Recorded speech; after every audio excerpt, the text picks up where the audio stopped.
नमस्कार दोस्तों। आज हम देखेंगे कैसे सीटेट 2026 में मैथ में 20 में कम से कम हम 15 नंबर कैसे स्कोर करें विथ इन दिस 10 डेज।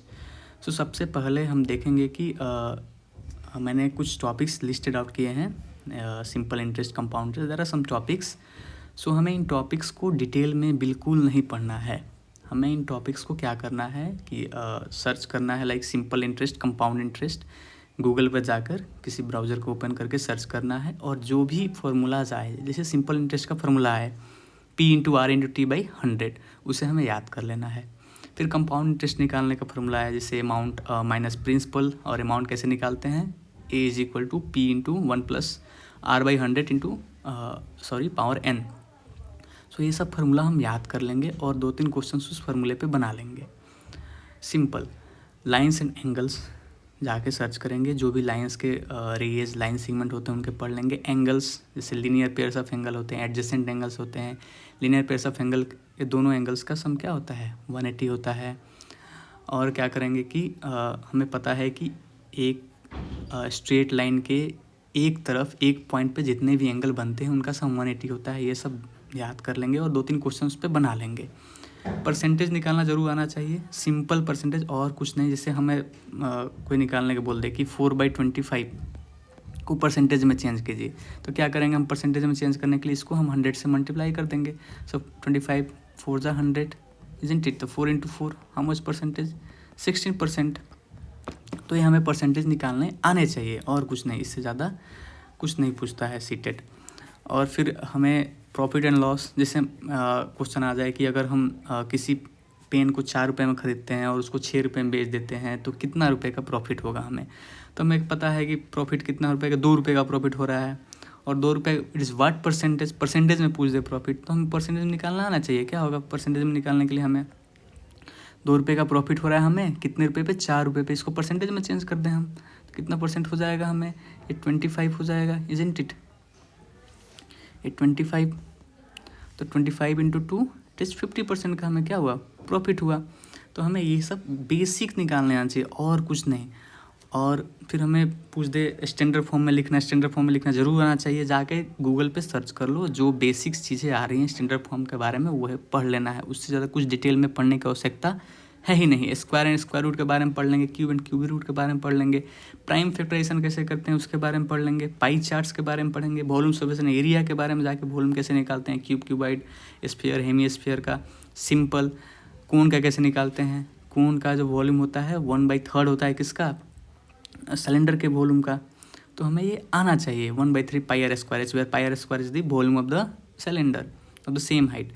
और हमें फिर अलजेब्रा कुछ बेसिक फार्मूले +a+b का होल स्क्वायर क्या होता है, a+b का होल क्यूब क्या होता है, यही आना चाहिए और कुछ नहीं होना चाहिए। फैक्टराइज कैसे करते हैं, फैक्टराइजेशन आना चाहिए, बेसिक फैक्टराइजेशन, कोई डिटेल में नहीं। डिविजिबिलिटी टेस्ट आने चाहिए, कैसे कौन से नंबर 2 से डिविजिबल होते हैं, 3 से डिविजिबल होने के लिए सारे डिजिट्स का सम 3 से डिविजिबल होना चाहिए। सेम 9 के लिए भी वैसे एप्लीकेबल होता है। फिर मीन मीडियन मोड आना चाहिए, बेसिक फार्मूला होता है मीन मीडियन मोड का, वो आना चाहिए। क्या होता है बेसिक फार्मूला, मोड निकाल, ऐसे हम आता है ना एक बेसिक फार्मूला, मोड = होता है 3 मीडियन - 2 मीन। ये याद होना चाहिए हमें फार्मूला और कुछ नहीं।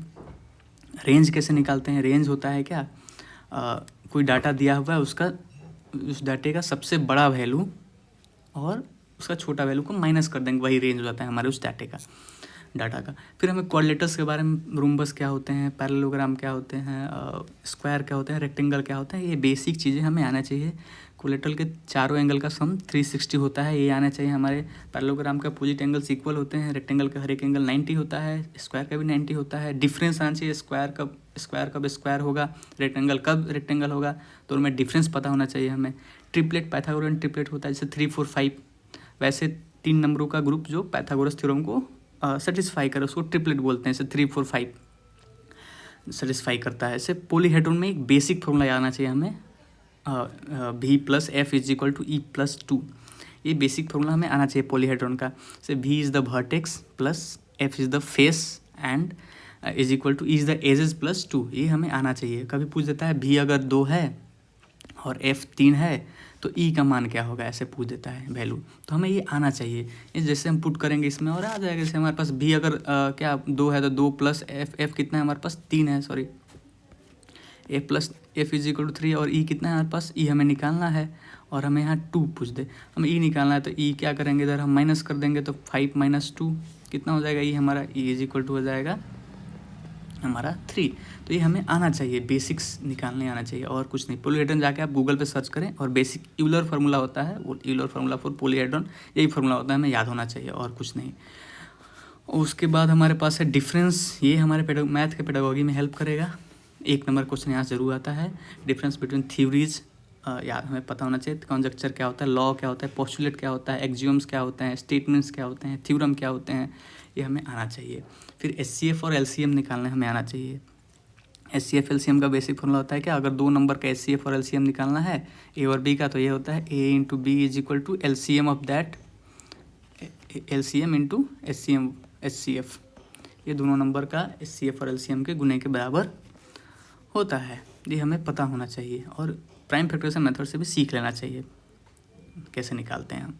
फिर कंपेयरिंग रेशनल नंबर, कौन रेशनल नंबर बड़ा है, कौन रेशनल नंबर छोटा है, हमें पता होना चाहिए, कंपेयर करना आना चाहिए।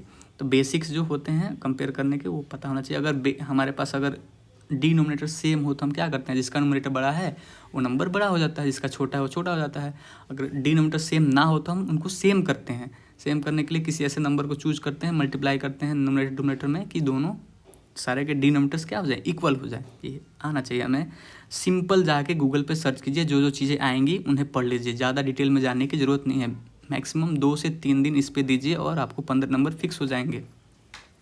उसके बाद हमें बेसिक प्रोबेबिलिटी के बारे में पढ़ना है।